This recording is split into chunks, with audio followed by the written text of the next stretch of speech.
नमस्कार, India TV पर सुबह की पहली खबर में आपका स्वागत है। मैं हूं आपके साथ अर्चना सिंह। बुलेटिन की शुरुआत 5 मिनट में 25 खबरों से।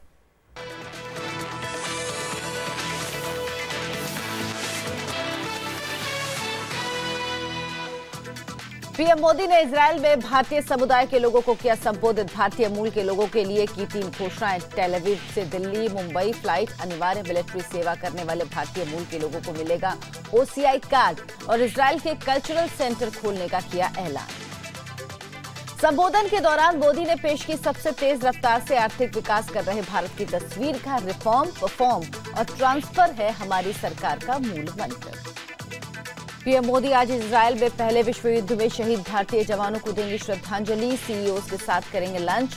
आज ही G20 सम्मेलन में शामिल होने के लिए जर्मनी रवाना हो जाएंगे मोदी। सिक्किम में जारी गतिरोध पर भारत ने चीन पर किया पलटवार। कहा, तनाव कम करने के लिए पहले भूटान की जमीन को छोड़कर जाएं चीनी सैनिक। कूटनीतिक तरीकों से ही दूर होगा गतिरोध। पश्चिम बंगाल के उत्तर 24 परगना में फिर एक बार भड़की हिंसा। सेना ने किया फ्लैग मार्च। आज कोलकाता जाएंगे बीजेपी महासचिव कैलाश विजयवर्गीय। पुडुचेरी में एलजी किरण बेदी ने 3 बीजेपी नेताओं को विधायक पद की शपथ दिलाई। तीनों नॉमिनेटेड एमएलए बने। सीएम नारायणसामी ने शपथ ग्रहण का किया विरोध। केंद्र से एलजी को वापस बुलाने की मांग। लालू सुशील मोदी में आरोप प्रत्यारोप हुआ तेज। सुशील मोदी ने कहा, मानहानि केस करने की बंदर घुड़की से डरने वाला नहीं। आज फिर प्रेस कॉन्फ्रेंस कर लालू को देंगे जवाब। लालू ने आरोपों को फर्जी बताते हुए कल कुछ दस्तावेज पेश किए थे। महाराष्ट्र बीजेपी के कद्दावर नेता एकनाथ खड़से की राज्य मंत्रिमंडल में हो सकती है वापसी। सूत्रों के मुताबिक पुणे जमीन घोटाले पर बनी जांच कमेटी ने खड़से को दी क्लीन चिट। जमीन घोटाले में नाम सामने आने के बाद देना पड़ा था इस्तीफा। जोधपुर के जिला और सत्र न्यायालय में आज सलमान खान की पेशी। आर्म्स एक्ट मामले में सीजेएम कोर्ट ने बरी करने के फैसले के खिलाफ होगी सुनवाई। राजस्थान सरकार ने की है अपील। नेशनल लॉ कमीशन की सिफारिश, शादी के 30 दिनों के अंदर सभी धर्मों के लिए जरूरी हो मैरिज रजिस्ट्रेशन। लॉ कमीशन ने केंद्र सरकार को भेजा मसौदा। रजिस्ट्रेशन न करवाने पर जुर्माने की भी बात। अयोध्या में राम मंदिर निर्माण को लेकर तैयारियां तेज। पत्थरों की खेप आने का काम जारी। पत्थरों से लदे 3 और ट्रक कार सेवकपुरम पहुंचे। पंजाब के टेक्निकल मिनिस्टर चरणजीत सिंह की दबंगई। रातों रात अपने घर से सामने वाले पार्क तक अलग से सड़क बनवा दी। यूनियन टेरिटरी चंडीगढ़ के प्रशासन ने भी दिखाई हनक। अगले ही दिन सड़क को गैर कानूनी बताकर उखाड़ फेंका। बहराइच में सुहागरात से पहले दूल्हे को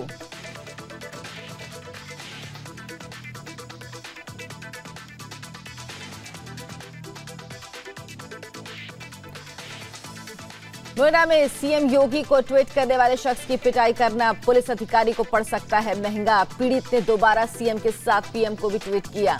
पीएमओ ने किए कार्रवाई के आदेश। हादसे वाली जगह की जानकारी ट्वीट करने पर भड़क गया था पुलिस वाला। दिल्ली के मानसरोवर में 21 साल की लड़की पर सरेआम चाकू से किए गए कई वार। गंभीर हालत में अस्पताल में भर्ती। हमलावर आदिल नाम के शख्स की तलाश कर रही पुलिस। एयर होस्टेस बनने की तैयारी कर रही थी पीड़ित।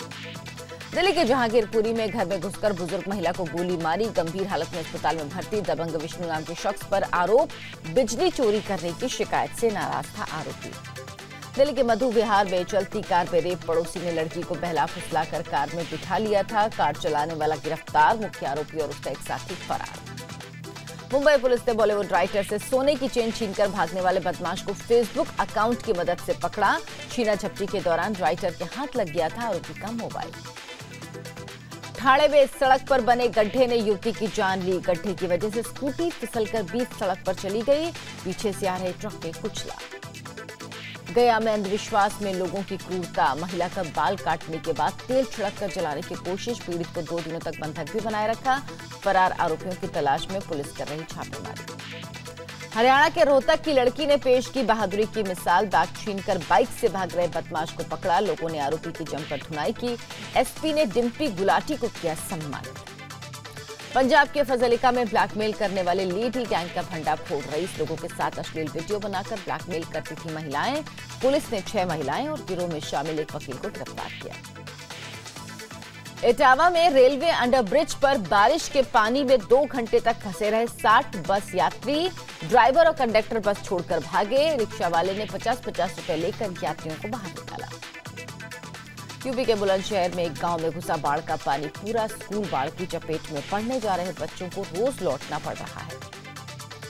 महिला वर्ल्ड कप में भारतीय टीम की जीत का सिलसिला जारी। श्रीलंका को 16 रन से हराया। भारत ने श्रीलंका को दिया था 233 रन का लक्ष्य।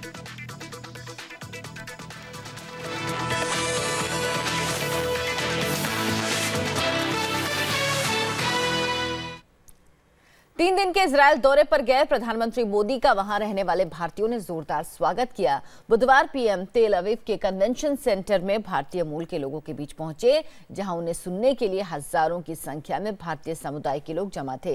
इस मौके पर पीएम ने वहां रहने वाले भारतीयों को कई तोहफे भी दिए। मोदी ने कहा, दिल के रिश्ते किसी कार्ड और कागज पर निर्भर नहीं है।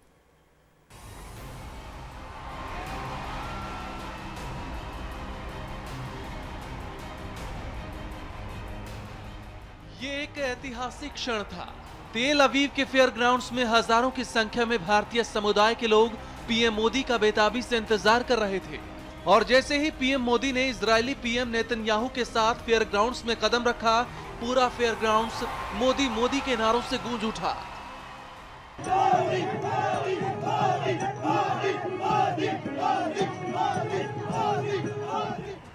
फेयर ग्राउंड्स में मौजूद करीब 4000 भारतीयों के बीच पीएम मोदी ने अपनी स्पीच की शुरुआत हिब्रू में की और इजरायली लोगों का अभिवादन किया। Havrim be Israel, Shalom Aleichem। इस मौके पर प्रधानमंत्री मोदी ने भारतीय समुदाय के सामने कई घोषणाएं की। पीएम मोदी ने कहा कि इजरायल में रहने वाले आर्मी सर्विस करने वालों को भी वो ओसीआई कार्ड देंगे। इजरायल में इंडियन कल्चरल सेंटर भी खोला जाएगा। पीएम मोदी ने दिल्ली मुंबई तेल अवीव प्लेन सर्विस शुरू करने की भी घोषणा की।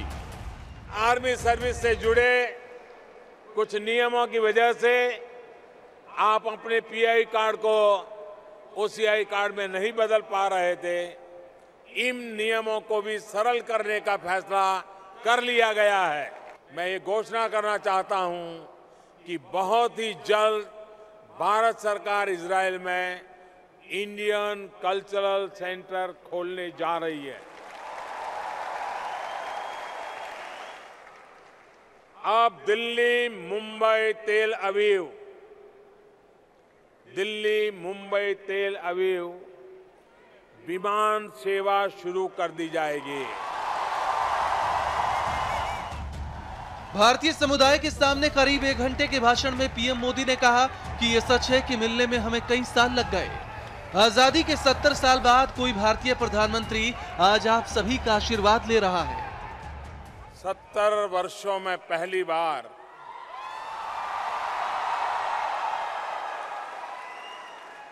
किसी भारतीय प्रधानमंत्री का आना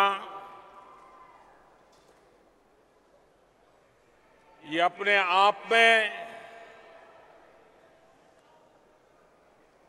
एक खुशी का भी अवसर है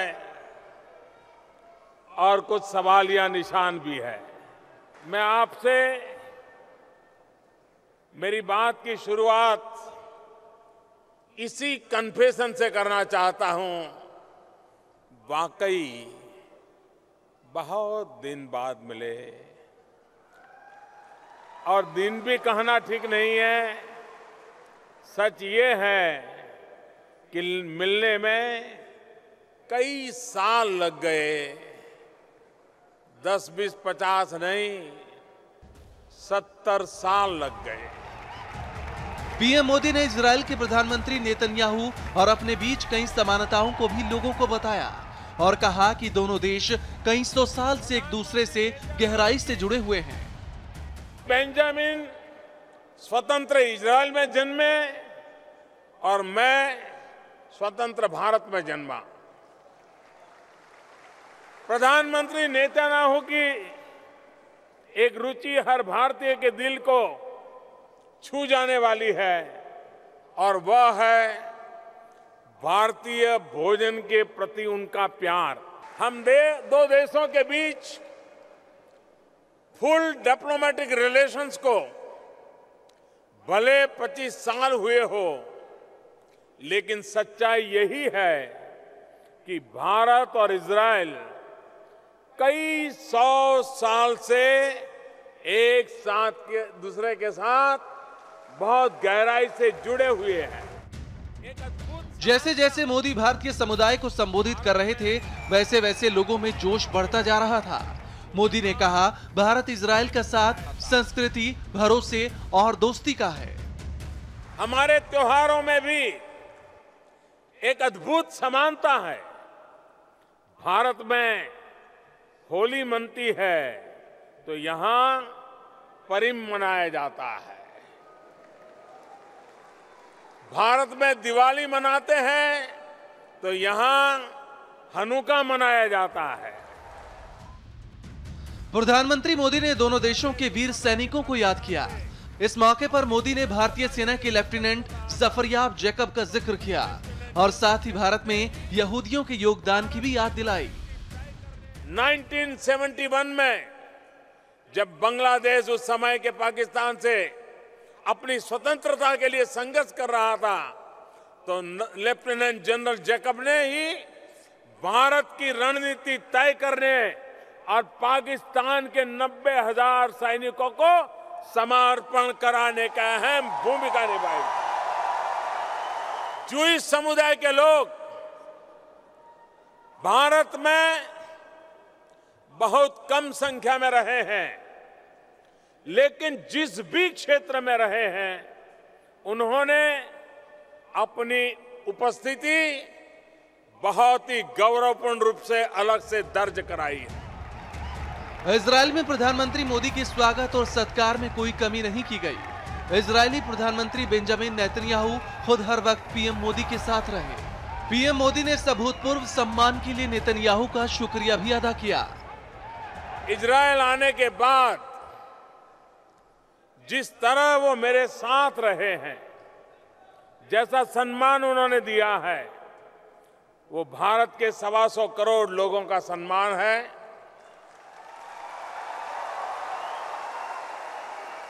ऐसे सम्मान को, ऐसे प्यार को, ऐसे अपनेपन को कभी भी दुनिया में कोई भुला सकता है। 70 साल के बाद जिस गर्माहट और जिंदादिली के साथ दोनों देशों के रिश्तों में तेजी आई है, वो प्रधानमंत्री मोदी और नेतन्याहू के प्रयासों से दोनों देशों को एक नए मुकाम पर ले जाएगी, जिसका आधार विकास और साझेदारी पर टिका होगा। कैमरा पर्सन जहान शर्मा के साथ अभिषेक उपाध्याय, इंडिया टीवी, तेल अवीव, इजराइल। प्रधानमंत्री मोदी आज इजरायल के एक अहम शहर हाइफा जाएंगे। हाइफा में वॉर मेमोरियल से भारत का खास रिश्ता है। हाइफा वॉर मेमोरियल से प्रथम विश्व युद्ध के उन भारतीय सैनिकों की यादें जुड़ी हुई हैं जो हाइफा शहर को जर्मनी और टर्की के सैनिकों को कब्जे से आजाद कराने में शहीद हो गए थे। प्रधानमंत्री मोदी इन्हीं भारतीय सैनिकों को श्रद्धांजलि देंगे।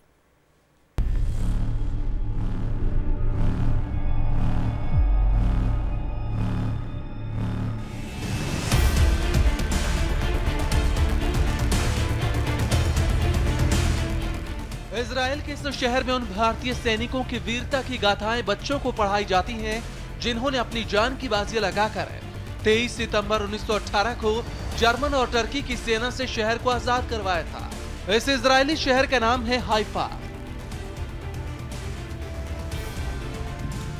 आज प्रधानमंत्री मोदी वीर भारतीय सैनिकों के वॉर मेमोरियल को देखने इजराइल के इस महत्वपूर्ण शहर जा रहे हैं। पीएम मोदी हाइफा में भारतीय सैनिकों को श्रद्धांजलि देंगे। इजराइल शहर हाइफा को आजाद कराने में भी भारतीय सैनिकों की अहम भूमिका रही थी। उन वीर शहीदों को श्रद्धांजलि देने के लिए हाइफा जा रहा हूं। हाइफा की लड़ाई को प्रथम विश्व युद्ध के दौरान लड़ी गई अहम लड़ाइयों में से एक माना जाता है। हाइफा शहर को आजाद करवाने में जोधपुर के मेजर दलपत सिंह के नेतृत्व की महत्वपूर्ण भूमिका थी। जर्मनी और टर्की की सेना ने हाइफा के दुर्ग पर कब्जा कर लिया था।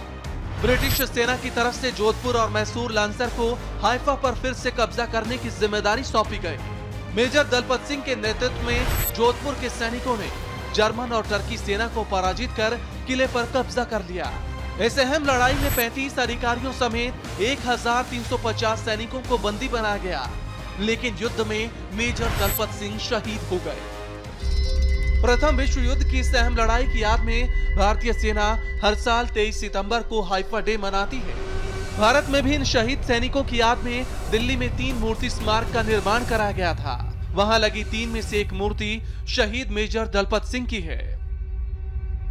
इस साल 23 सितंबर को हाइफा युद्ध के 98 साल पूरे हो रहे हैं। इजराइल ने इन सैनिकों की याद में हाइफा शहर में एक स्मारक बनवाया है। 2 साल बाद हाइफा युद्ध के 100 साल पूरे होंगे। इस मौके पर इजराइल सरकार बड़े स्तर पर विशाल समारोह करने की योजना बना रही है।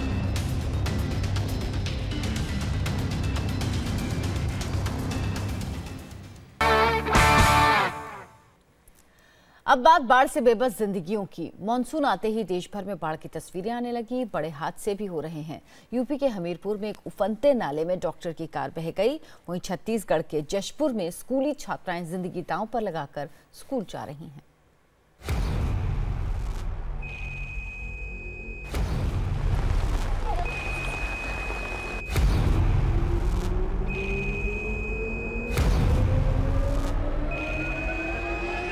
तस्वीरें 4 अलग अलग शहरों की हैं, लेकिन हालात लगभग एक जैसे। कहीं घर पानी में डूब गए, कहीं नदियां उफान पर। हमीरपुर में एक डॉक्टर की कार बह गई तो छत्तीसगढ़ के जशपुर में जिंदगी से जंग लड़कर बच्चे स्कूल पहुंच रहे हैं। वहीं गाजीपुर और बुलंदशहर में सरकारी इमारतों में सब कुछ तैर रहा है।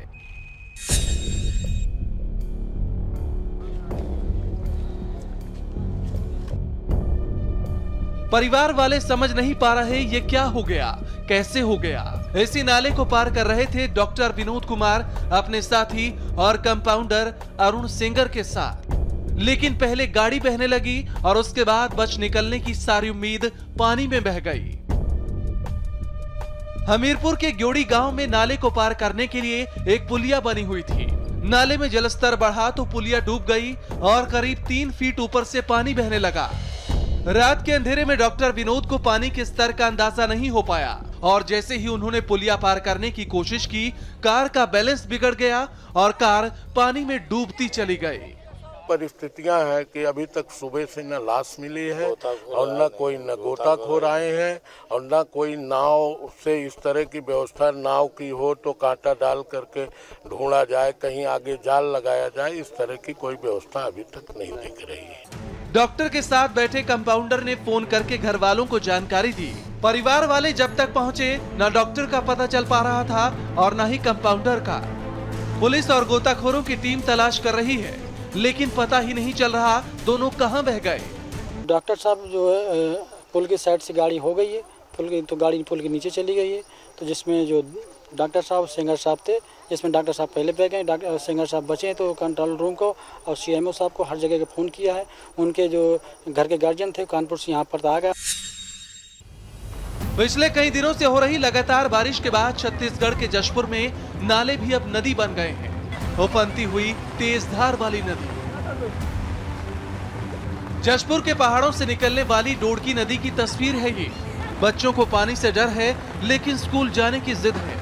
अब जाएं तो जाएं कैसे? मुश्किल ये है न कोई नाव है और न कोई पुलिया।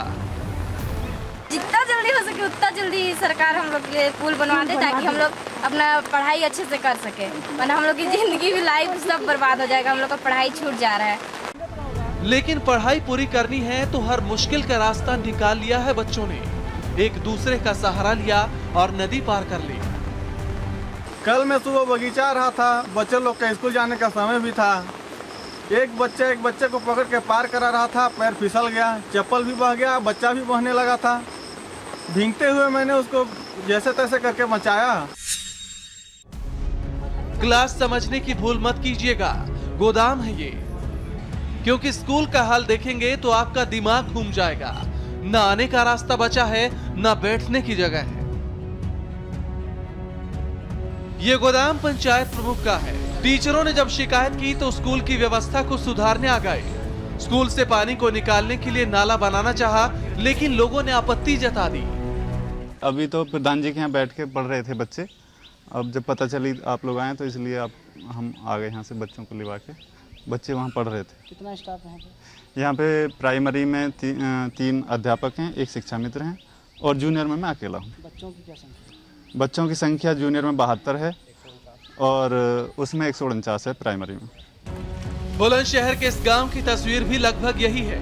पूरे गांव में पानी भरा है, बच्चे रोज आते हैं, स्कूल का हाल देखकर लौट जाते हैं। तालाब है, तालाब का पानी स्कूल में भराता है, कमरों में चढ़ जाता है। पानी निकलने की व्यवस्था है, परंतु कुछ लोग उससे पानी निकलने में बाधा डाल रहे हैं। नरेगा से प्रस्ताव करा दिया गया है। आज एसडीएम साहब से वार्ता होनी है। एसडीएम साहब से वार्ता करने के बाद उसका समाधान किया जाएगा। यूपी का इटावा 4 दिन की बारिश के बाद तालाब में तब्दील हो गया। इस अंडरपास में यात्रियों से भरी एक बस फंस गई और ऐसी फंसी कि निकलने के सारे रास्ते बंद। बस न पीछे जा सकती न आगे। ड्राइवर समझ नहीं पाया आखिर क्या करे। हाल देखिए इस रिक्शे का, चक्के का पता तक नहीं चल पा रहा। सोचिए कितना पानी होगा। सब अपना जुगाड़ तलाश करने लग गए क्योंकि प्रशासन नाम की चीज यहाँ नजर आई ही नहीं। उत्तर प्रदेश को छोड़िए, गुजरात से लेकर असम तक का एक ही हाल है। नदी और नालों में फर्क करना मुश्किल हो गया है। सड़कों पर इतना पानी भर गया है कि गुजरना मुश्किल हो गया है। इंसान तो इंसान, बड़ी बड़ी गाड़ियां फंस जा रही हैं। घर मकान तो छोड़ ही दीजिए, स्कूल कॉलेज सब बंद पड़ा है कई शहरों में। लोग कह रहे हैं बहुत हो गया, लेकिन अभी तो ये शुरुआत है।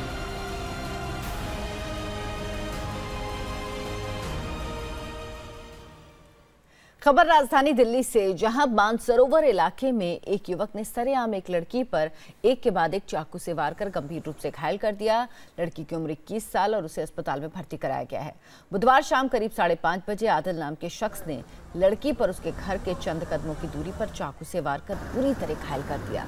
एयर होस्टेस की पढ़ाई कर रही लड़की शाम को टहलने के लिए घर से निकली थी।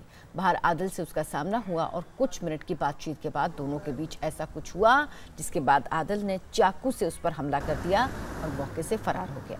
पुलिस के मुताबिक पास के सीसीटीवी में पूरी वारदात कैद हो गई। शुरुआती तफ्तीश में मामला एक तरफा प्यार का लग रहा है। पुलिस आरोपी की तलाश कर रही है।